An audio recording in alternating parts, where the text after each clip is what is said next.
All right. Thank you so much to those of you joining us here for this Google My Business webinar. It is, as the name suggests, it's all about how to create and optimize your Google My Business profile. So if you don't have a Google My Business profile, we're going to talk about how to set one up.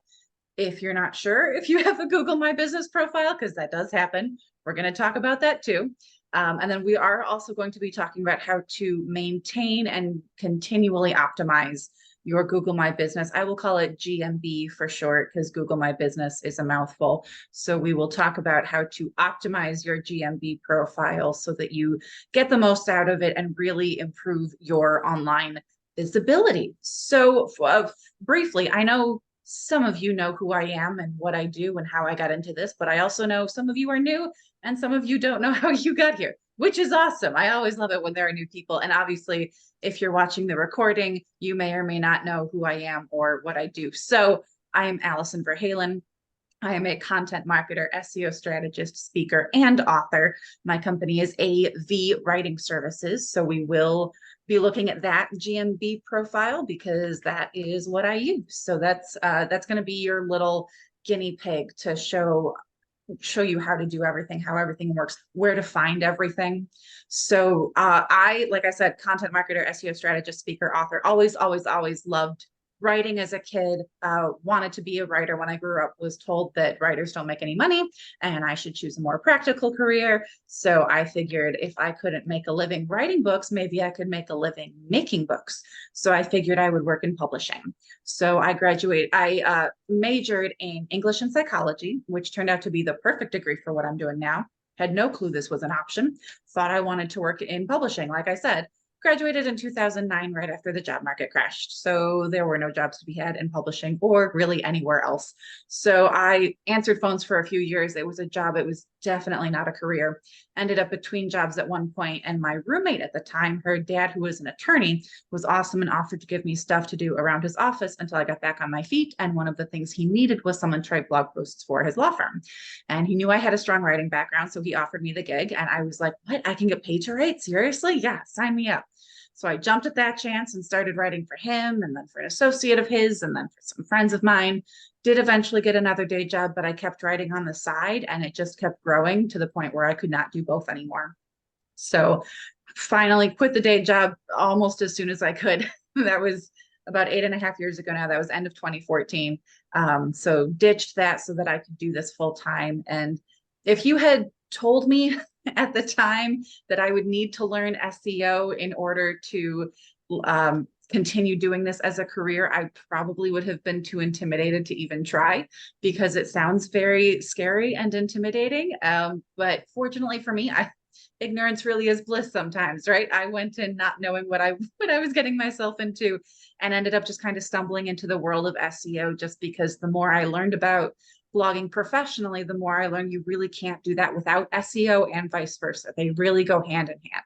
So there are a lot of different aspects to SEO, but Google My Business obviously is one of them because you are helping people to Google your business. It's exactly what it sounds like. So without further ado, we are going to go ahead and talk about your Google My Business profile. I'm going to share my screen. You are going to see my lovely Google My Business profile. First and foremost, I do want to show you how to get to your Google My Business profile. So obviously I pulled mine up here ahead of time. I cheated. But you can go, if you are at Google, whether you're in the Google search bar, if you use Gmail, I use Gmail all the time. I live on Google. I use the Google Calendar and Gmail and Google Docs and all of the things. So anytime you are signed into any one of those Google things, or if you are again in the Google search bar and you're signed into Google on the desktop, you'll see your profile here and settings and these little 9 dots. And you can click on these and go to search and maps and news and mail. And oh, it's up here. This little awning and no window. And it says Business Profile Manager. That is your Google My Business profile that you get to manage. So that's how you access it, assuming you already have one set up. If you don't have one set up, first of all, we're going to talk about making sure that you have one. So I literally found this just by Googling AV writing services here in the Google bar. The search bar is, excuse me, fly, is just putting in the name of my company, AV writing services. This pops up. So when you are searching for yourself, first of all, if you can try searching for yourself in stealth mode, or maybe have someone else search for your business, because I have had this happen where I search my own business and my GMB profile does not show up, even though I know it exists and I know it's active. But Google says, yeah, you already know all that because that's your business. So we're not going to show that to you. And I'm like, well, that doesn't help me. That's what I'm trying to give a presentation on. So if that does not come up right away, if you're sure you have a GMB profile, try and look again in stealth mode on Google, or have someone else search for you, because that might be what's going on. Preferably someone who does not work with you, does not work for you, someone, maybe a friend or a family member. Have them look that up, make sure this little box comes up on the side. I have seen a couple different instances. I've seen people who have a Google My Business profile who did not know that they had a profile, and oh, how do you do stealth mode? You know, I don't know how to do that on, now that I think about it. I'm sure at one point I knew how to do it on the laptop. I do it on my phone like all the time. So we can have a different conversation about that. But there is definitely a way to search in stealth mode, which in theory means that Google is not tracking what you're doing. So that is a way to, again, get some more unbiased information on yourself, as well as if there's something you are searching that you don't want in your search history. You can use stealth mode for that, or private mode is what it's called sometimes. So yeah, so I have heard of people who, yes, Jamie. Quick question. So you said you didn't know how to do stealth mode. Maybe you can Google how to do stealth mode. Yeah. And Google I has just answered everything. Yeah, and I have a question, and maybe you'll answer it later, but I had my old my old coaching business name up there that I want down. And hi, I see that, John. I use incognito on Firefox all the time. I want to change it, but my brand is Jamie Carlaccio, and I don't like have a official company name. But I'm coaching academic writers and all writers, coaching them on how to edit, publish their work. So I wrote Jamie Carlaccio, academic coach or something. I didn't know what to say. Does that make sense? Yes, and I will be covering that in just a minute.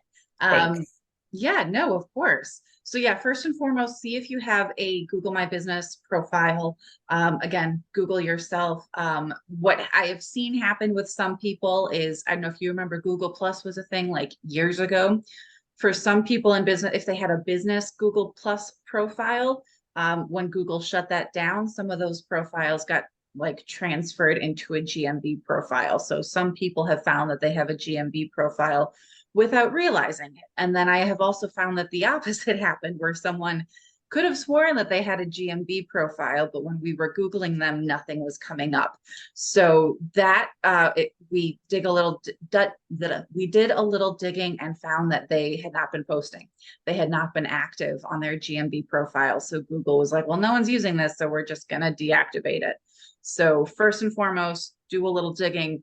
Hopefully, if you already, if you own your own business, as I'm sure most of you do, hopefully you already know whether or not you have a GMB profile. But if you are working for another company and you're not sure, maybe someone set it up and then left abruptly and didn't tell anyone about the GMB profile. That does happen. That is something to think about. So with that said, we are going to go in and talk about how to set it up. So you are going to, let's see, complete info. And this will show you the back end. It wants me to turn on messaging, which is something I will talk about later. Nope. That's a good question to answer later, is the claim your $500 credit. Yeah, I tend to ignore those things, honestly, because they just want you to spend advertising. Um, that's what it is. They're not like, I mean, they're kind of giving you free money, but if you want to run Google ads through your Google My Business profile, that's what that is. But I have a whole other presentation that I give on Google Ads, so we can talk about that later. So yeah, first and foremost, business name. I said we were going to talk about this, and it did not take long. So yeah, business name, make it your business name, because if people, let's say they met you at a networking event and they go, oh yeah, they have that business, it does something with writing services, I want to know more about that. They're going to look up your business name, or maybe they got your business card and they're just looking up your name real quick. It's going to be a whole lot easier for them to find you if your website and your URL and your business name matches all of the information in your Google My Business profile. So don't try to get fancy with it or super clever or say, oh, my website says this, so my GMB profile has to say something else. No, don't do that. Make sure it's all consistent so that when people find you, they're not like, I think this is the person that I met, but I'm not sure because this looks a little different from their business card or their website, or however they found you. Business category. Obviously, I do internet marketing services, so that is the category that I chose. Description, you do always want a good description of your business. People always want to know a little bit more about, about who you are, what you do, right? Because internet marketing service, even writing services, both of those things are very broad. They cover a lot of different things. And there are certain services within those categories that I help people with. So that's what your description is for, giving people a little more detailed information as to who you are, what you do, who you help, what you're all about. This is also a great place to put in your keywords, which I will get into a little bit later. Opening date, I did not add because I had actually been open for a while before I set up my GMB profile. So I didn't bother to add that. You can. I'm not sure if it makes a big difference. It's just kind of something cool to incorporate there. Contact information, website. Always put your website, because again, when that box pops up, you're going to have that little box when people are searching for you. Your GMB profile shows up. There's that little button that says website, and people can go straight to your website. I click on that all the time. I use that right away because that gets me straight to the information that I want. Having your phone number there means that people can call you directly. They can click that button, call this company from your GMB profile. Again, it's just another way to make it fast, easy for people to contact you. Business location, no location, deliveries and home services only. Like I said, I am a digital marketing company. If you saw the map that popped up when we were looking at my profile, it had like all of North America circled in red, because I mean, I can serve people globally, but I did want to narrow it down a little bit. So I just have North America circled. So you can put in, you can go ahead and do this actually. Show business address to customers.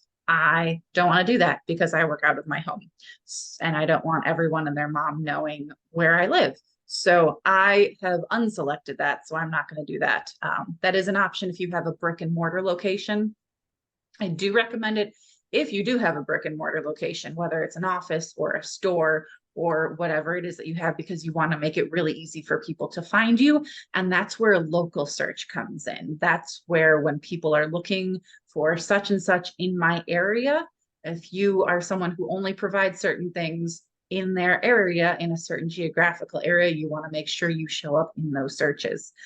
You can also provide an address, and then if you do ship all over the country or all over the world, then you can absolutely say that in your description. But having that makes that location awesome for local SEO, because people are always looking for such and such near me. And Google is going to take that near me and it's going to consider where they are and then look for businesses that do that in that area. So you want to make sure you are showing up in those searches. That is super powerful. Business hours. I just do the standard 9 to 5, Monday through Friday. I do work more than that. But I didn't want to set the expectation that I am available at 8 a.m. or after 5 p.m. or on weekends. I tend to use those time for focused work. rather than meetings or phone calls. So you can have whatever you want. I actually saw a GMB profile the other day that said they were open 24/7 because they want people to think they are always available. And I don't think that's a good idea to have that, because again, you're setting that expectation that people can call you at any time, anywhere. And that is not great for your mental health. And I think it also confuses people more than it makes them go, oh, great, I can call them. I think it can make them go, oh, okay, are they a real person or are they a robot who just never needs to sleep? You do always, always want to update your hours, especially if you're going on vacation, if you have holiday hours that are different from other hours. I was just on vacation back in June, and we were looking for a place to eat, and it said they were open, and we got all the way over there and they were not open because their GMB profile was not updated, and it was super frustrating. So don't let that happen to you, because that is not a good customer experience. Don't want that to happen to your customers, because again, people are going, where can we eat? Where can we do this? When can we do this? And if it says that you're open, you should actually be open. Also keep this in mind for holidays, like, we've got Labor Day coming up right now. So if you're going to be open for Labor Day, great. Let Google know that you're going to be open for Labor Day. But if not, then update your hours to say that you're going to be closed that day. I think I have my settings in my GMB profile such that I am always closed on like Thanksgiving and Christmas. And then the more minor holidays, I'm like, yeah, I'm technically closed, but let's face it, I'm always working, right? So keep that in mind. My Google always emails me, which I love. So when a holiday is coming up, they will email me and be like, are these still your hours? Are you going to be open this day? And I get to go in and make those changes if I decide that I want to change whatever I set the setting as. So that's awesome. So one of the great things about your GMB profile, like anything on the internet, is nothing is set in stone. Anytime you change anything, you can go ahead and change that in your GMB profile. See down here, special hours, July 4th closed. Yeah, that's all it says. And I'm sure as we get closer to Christmas and Thanksgiving, it'll say that I'm there. Add more hours. You can have access. If you're a restaurant with drive-through, you can absolutely provide that. Senior hours, that was a big deal during COVID. So you can absolutely, again, if that's relevant to you, play around with that and add whatever is done, whatever is relevant in there. From the business, this is pretty cool. You can identify as Asian owned, Black owned, Latino owned, LGBTQ owned, as veteran owned, and as woman owned. Obviously, I am none of those things except for the last one, which is why I did check it and say, yes, I am a woman owned business. This is awesome because, again, people search for these things and people check these things. People like to work with businesses that are owned by minorities, and they like to work with businesses that support minorities, which used to be here. Oh yeah, crowd LGBTQ friendly. Yes, which unfortunately is more important than ever these days to say, yeah, no, LGBTQ people are here, are welcome here just as they are. So if that is the case for you, absolutely recommend that you, is that the only one? Yeah. So absolutely recommend that you do that. If so, I have talked to a couple people lately who have unintentionally ended up working primarily with people in the LGBTQ space. And one of them doesn't even identify as LGBTQ. He just ended up working with a lot of people who are in that community. So he did make sure to update his GMB profile to mark that he is LGBTQ friendly, because that is, like I said, unfortunately, that is increasingly important these days. Any highlights you want to add? You can go, oh, COVID-19 tester. Yeah, that's not really relevant anymore, but it was once upon a time. If you need appointments, if you are, testing, referrals, all of those things, you can put that here. If your business is doing really well and you are only taking referrals, you can click that, yes, referral is required. None of that is the case for me, so I'm just going to move right along. Service options, obviously, I offer online appointments, American Sign Language, or all of these things. I should probably hit English because, yes, I speak English. I speak a little bit of French, but not enough to actually work in French. So any of these relate to you, then you can absolutely go ahead and use that. And that can be another boost to your profile if you work in languages or can't save, edit, try again later. Okay, whatever. So yeah, so that is how to set it up. My edit is pending. Okay, cool. Do. What else? Oh, your photo. You can see my lovely photo here. Since I don't really sell products, it's just me. The photos, I think it's going to show all my photos, or now it's just going to let me add a photo, which is fine. So there's like my headshot, and there's my little logo down there, which is all I've got for photos. Even if that is all you have, if it's just your logo, absolutely put something up there so it's not just a blank space, because the blank space doesn't look very good. You want to have something up there that people can see, because I mean, I am a text person. I am all about the text, but I have to recognize and admit that we are visual creatures, and we like seeing pretty things, and we like knowing where we are. So another great thing is if you do have a brick and mortar business or an office, a physical location you are driving people to, have a picture of your front door and put that as your main profile photo there so that people can see that. I have been to restaurants and vacation destinations where they have all kinds of photos listed in their GMB profile, and it's really cool. So you get to see what the space is like before you visit. But having that street profile makes it really easy to find them. If they're, again, driving to your location, you want to make it easy for them to find you. So I always recommend having that as your main profile photo. You can also add all kinds of photos. See, here's the Google Ads can help your business grow. Get $500 in Google Ads credit when you spend $500. Terms and conditions apply, blah, blah, blah, blah, start advertising. So that's the $500 credit we were talking about earlier that they were trying to give me. It was so that I could spend money on Google Ads, which I have not done. Products, like I said, I'm a service-based business. But when I published my book last year, Content Marketing Made Easy, I was like, oh, wait, that's a product. I can put that in my products in my GMB profile. So I did. So that's there. And if I want to add a product, I can just click that add button right there. Reviews, I have 7 reviews now. Get more reviews. And I can add a photo. Okay, I use this all the time because we all know how if you get one bad review. So for example, I was talking to this guy who has a GMB profile that he does not use. And I wanted to ask him why he even bothers to have it if he doesn't do anything with it.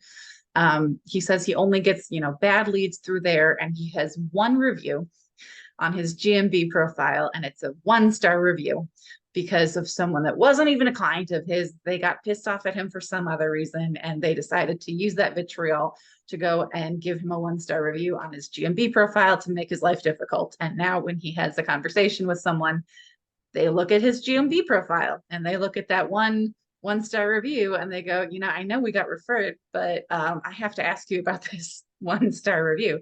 So now he has to go into the story and explain what happened. And that's a waste of time. So I'm not saying that there's any way to keep those bad actors away. I mean, I think we all deal with that at some point or another. But if you have a whole bunch of good reviews, it makes those 1-star reviews way less powerful, because unfortunately people are more likely to leave a bad review when they are upset. If they're really happy with what you did, they're not automatically going to think, oh, I should leave them a review, unless they're me, because I think about these things all the time. So what you want to do is, if you are finishing up a project or you just sold something to a client and they're really happy with it, you can say, great, so grateful you were happy, love it. Could you do me a quick favor and leave me a review on Google? And then you just copy this link, this little button right here, you go bloop, and it says review link copied. And you can go over to your email and put it in and give them the link right there. And that link will take them straight to the form to fill out a review for your business. You make it super easy for them, because the easier you make it for them, the more likely they're going to be to fill out the review, which is also why it's important to do it right after you finish that project with them and they're happy with it, because that is also increases the likelihood they're going to leave you a review. If you message them 3-4 months later and say, hey, do you want to leave me a review? They're going to be like, I think I kind of remember that project, but sure. And it's just not going to be as good of a testimonial. So Google reviews hold a lot of weight, even though we do have the occasional bad actor and robots leaving bad reviews. We do all still check the reviews and put a lot of weight on reviews when we are researching a business. On your website, you can and absolutely should put testimonials. I do have testimonials all over my website. Highly recommend it, but people know that you can write whatever you want on your website, regardless of whether or not it's true.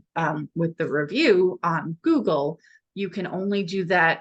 Only real people, well, I don't want to say only real people can log in and leave a review for the business. You cannot leave a review for your own business. I did recently come across a case of a doctor who was having his employees create fake Google accounts and leave fake 5-star reviews of his business on Google, and he got sued. So don't do that. Instead, just ask for reviews from the people who are already happy with what it is you're providing. So let's see, that is everything I think you need to know about, messages. I did say I was going to talk about that. So the thing about messages is I have not set that up on my GMB profile because I don't want to be checking it all the time. I'm already checking my email all the time. So in order to set up messages, if you saw that pop up when I clicked on that, it requires you to go to your phone. So you will have to download your GMB app onto your phone and manage messages from there. If you do that, it'll pop up right here next to website, save, call. There'll be a little, click them, a message them, and they can straight from your GMB profile without even leaving Google, they can leave you a message, say, hey, I'm interested in such and such. Do you want to talk? So awesome. Again, it's all about making it as easy as possible for people to reach out to you. But the flip side to that is in this day and age where we all expect instant gratification, right? You're going to have to make sure that you check that message regularly. It definitely no less than once a day, preferably more like 2 to 3 times per day. But even if you miss it by an hour or two and they hear back from your competitor first, chances are likely they're going to go with your competitor just because they got that instant response. So that is why I have not activated messages on my GMB profile, but that is an option. And if you do think that you can keep up with it, absolutely do that.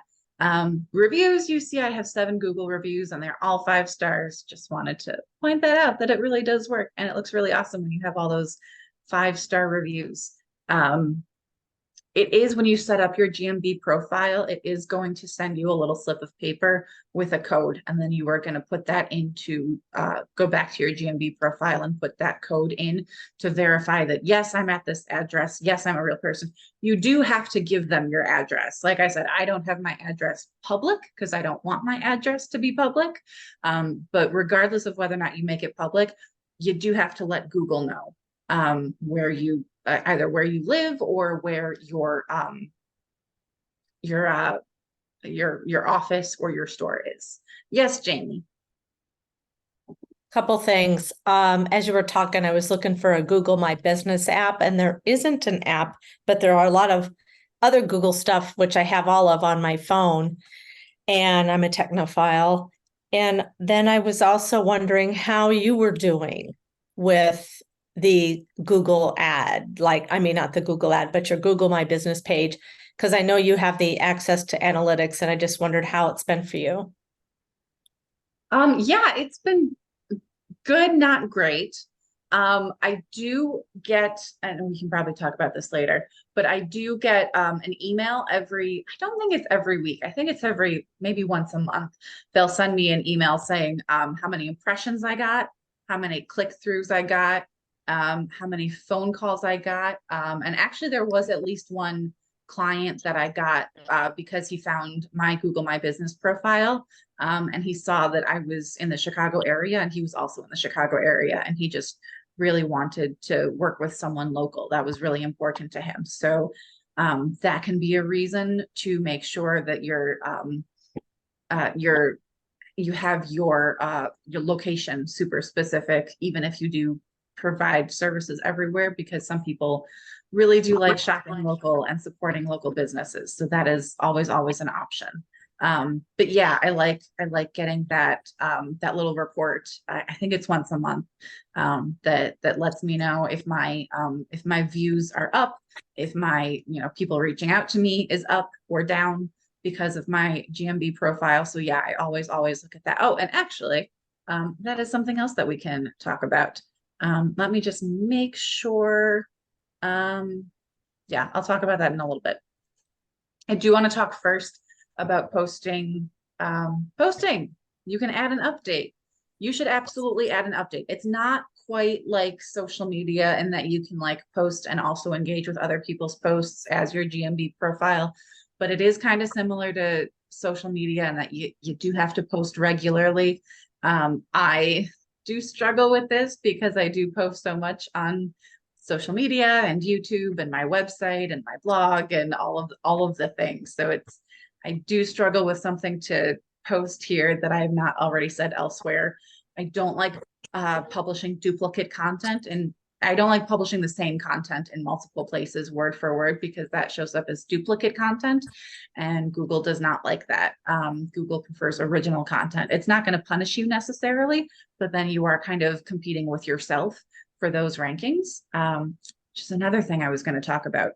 Keywords. When you are in your description, when you're writing your description for your GMB profile, as well as the category, make sure that you know what keywords you want to rank for, because putting those into your GMB profile is going to help you show up in those searches so people can see your profile, not just when they're searching for your business directly, but when they are searching for, again, product, service, something related to what you do.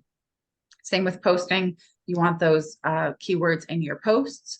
What I have ended up doing with my posts is these events end up being a post on my GMB profile, so that at least once a month I have something to post about. So I will add a photo. It's the main photo for this webinar. I will go ahead and put a little description as well as a button for people to register. So absolutely keep up with those postings, because if you don't, you're going to run into a problem of, like I said, that person who went ahead, who lost their GMB profile. I guess it was a use it or lose it kind of situation. Products, I don't know if I pointed this out already, but I did, when I published my book, I was like, oh, that's right, I sell products. It's my one product. I hadn't thought about my products page. I had been ignoring it until I got my book. And then I was like, aha, I'm not just services now, I'm also products. So depending on what you provide for your clients, you might want to look at your products page. Put all this back here. You gotta put all this back there. All right. Where was I? That was it. I had one other thing that I was gonna talk about. It was managing your insights. Let me see where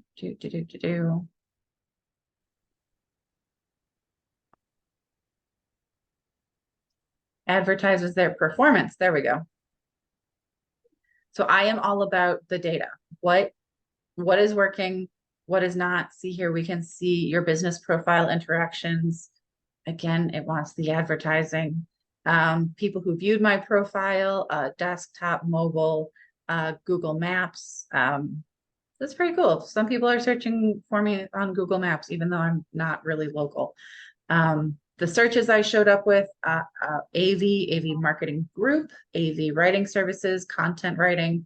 Content writing obviously is not in my business name, but it is a service that I provide. So it is a keyword that I was using. Calls, I tend not to get I think I've had like maybe one call through my business profile, and that was last year, I think. Messages I have turned off. Bookings, I don't have. You can have people book through your GMB profile if that makes sense for you. I don't. I have people go to my website and use my calendar link there to set up a booking. Website clicks, 31 website clicks from my business profile. Which is 31 business profile interactions. So all those interactions were website clicks, probably because I have deactivated messages and bookings. So you can see how people are coming to your website through your GMB profile. So that is it. That is everything that I have for you. And now is a great time to ask questions. And is there anything in the chat that I missed? No, John had to hop off. Not showing up. Oh, Carol asked, she says she has more reviews. They're not showing up. I think you have to approve them. But I might be wrong about them, about that. You definitely want those to show up if you can. It can also help when you go to your reviews. Here we go. Yeah, so like you can respond. You can like, you can edit your response. Here, reply. So I can say, thanks so much for the lovely review, Jennifer. It was easy to work with you as well. And reply. That can help your visibility if you reply. And that's also good. I mean, obviously I have all good reviews. If you have a negative review, assuming it's not a robot, if it's like a real person who bought your product or service, you absolutely should make sure to respond on Google and either explain what happened and or ideally say, you know, I'm sorry this happened, or I'm sorry you're struggling with this. Please contact us at this, you know, email address or link or whatever, however you want them to contact you, so we can resolve this offline. There are always going to be the people who just want to fight it out online. That does not do you any favors, but ignoring it also does not do you any favors, because people coming to your site are going to your GMB profile are going to see it one way or another. So if they at least see that you responded and that you're doing what you can to resolve it, that's going to make you look, again, it's how you, one of those rules of life where how you deal with the bad stuff says more about you than how you react when things are going well. So don't ignore the bad reviews unless they're obviously, you know, bad actors or trolls or just plain robots, because the robots happen too, which is, I don't understand why, but it's one of those things we have to deal with. So that's another thing to keep in mind. Allison, this is Charlene. I have a question about, I am a photographer. I own Doja Photography. And so I think it's really important that I have pictures to my Google business profile. Absolutely. Which I need time to do that. So, you know, the chicken or the egg, right? Anyhow. So with that being said, how frequently should you post to your Google business profile to optimize your SEO? That is like, a good, it a couple times a week, every, you know, what are your thoughts? yeah, I mean, like I said, I only do it once a month on my GMB profile. I'm assuming it's like any other content where the more frequently you can post, the better off you'll be. So absolutely keep that in mind. But don't drive yourself crazy and don't, you know, just post stuff for the sake of posting. I'm all about providing value. So if you have something to say that's worth saying, especially if there's value in it on GMB, absolutely go ahead and post it. But don't be like, oh, it's time to post again. I guess I should come up with something to say. But having a calendar, having a list of things you can post about can help you with that. So yeah, definitely no less than once per month, but ideally once or twice a week would be good. Okay, Yes, thank you. you're welcome. Someone said in the chat, and I can't remember now who it was, Carol, I'm not seeing a way to approve or not. So that might be something you want to reach out to Google about, because I just got this review from Justin is the most recent, and I don't think I approved it. I think it just automatically showed up. Because if that were the case, then we could just not. Reviews are automatically processed to detect inappropriate content, blah, blah, blah, blah. So yeah, maybe reach out to, first of all, go to your reviews page. It's to make sure that you can see them over here to read reviews. But yeah, if they're not showing up, reach out to Google about that, because that's definitely a problem. Marcia, what's your question? Allison, is there any thing that you have to do? I'm assuming that Google optimizes the mobile app Mhm. as well as on the, so that's nothing that you have to do like websites have to do, right? Right. No, that should absolutely be visible on mobile as well as everywhere else because, yeah, because Google is so mobile friendly and knows that most people are using mobile more than ever. So, yeah, Google will take care of that for you. Okay, great.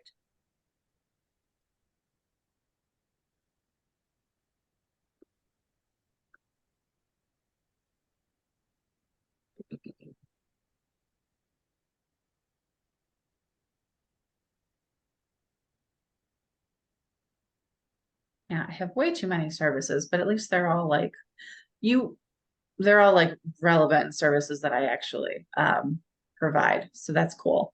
I was checking my GMB profile once last year and it found it had listed me providing a whole bunch of services that I do not provide, but that I write about for my clients.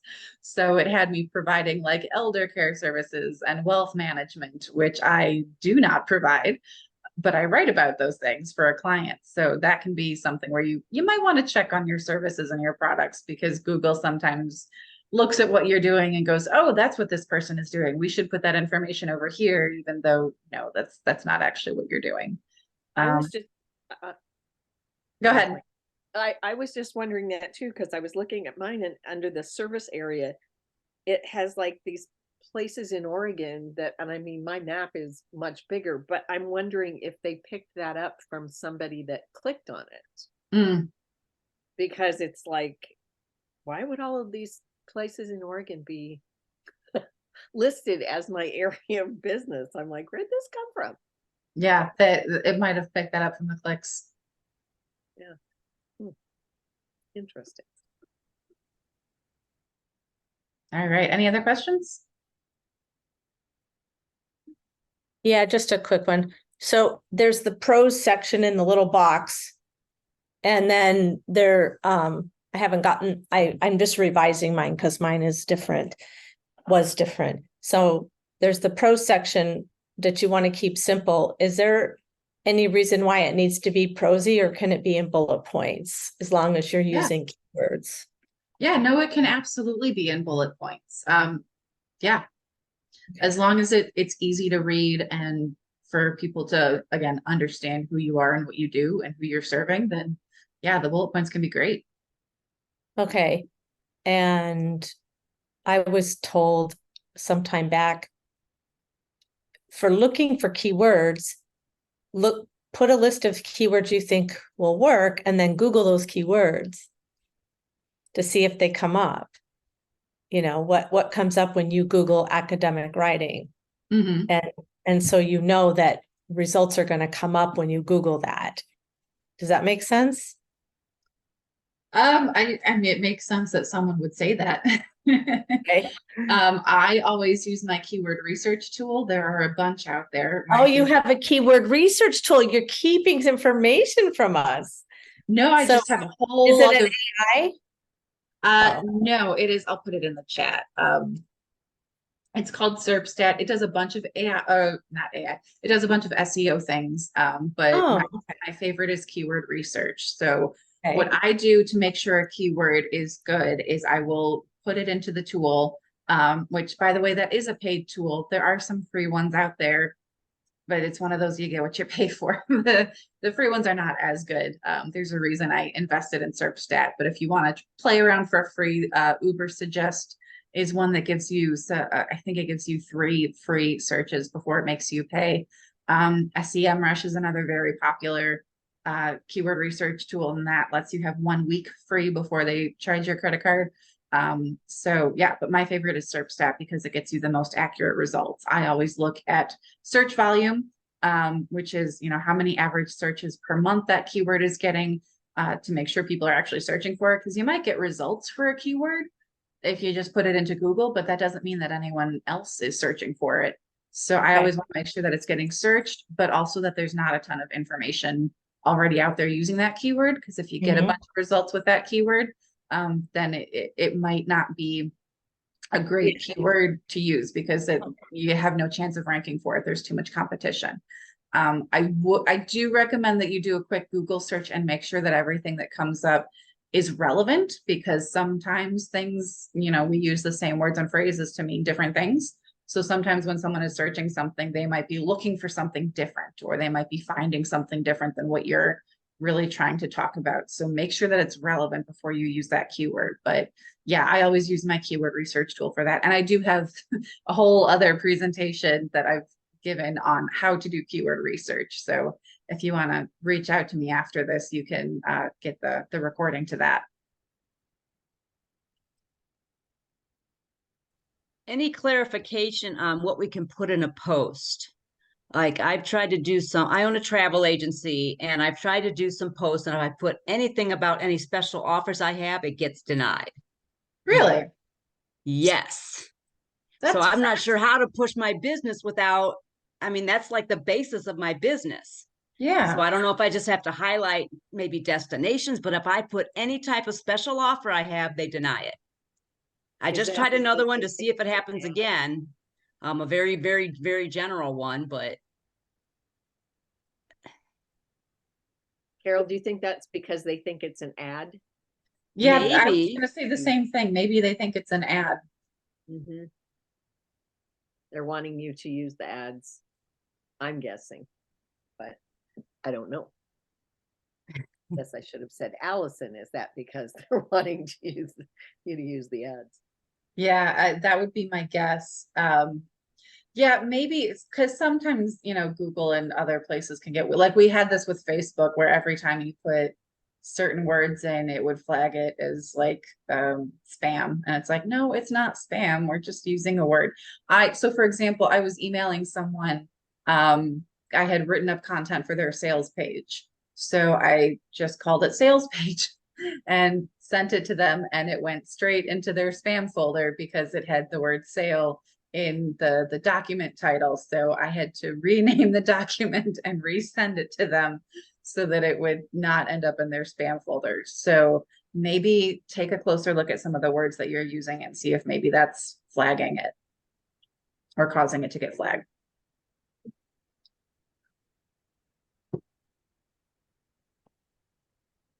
All right, any other questions? I was asking Carol where she's located. Oh, Just a side chat. A side chat. I'm located in Colorado, but I book worldwide. If I have a Wi-Fi signal, I can work. I've literally been floating down the Nile River and booked a celebrity cruise for a client when they called me. It's awesome. nice. Your app. Awesome. Well, I'm going to go ahead and stop the recording. So thank you all so much for coming. Thank you to those of you watching the recording. If you do want to reach out to me, I know those of you attending have my contact information. Those of you watching the recording may or may not have my contact information. Again, my company is AV Writing Services. You just saw all the different ways for you to get a hold of me there. I am also on LinkedIn as Allison Verhalen. So I'm on there quite a bit. So you can go ahead and contact me there. Thank you so much. And please feel free to reach out if you have any questions.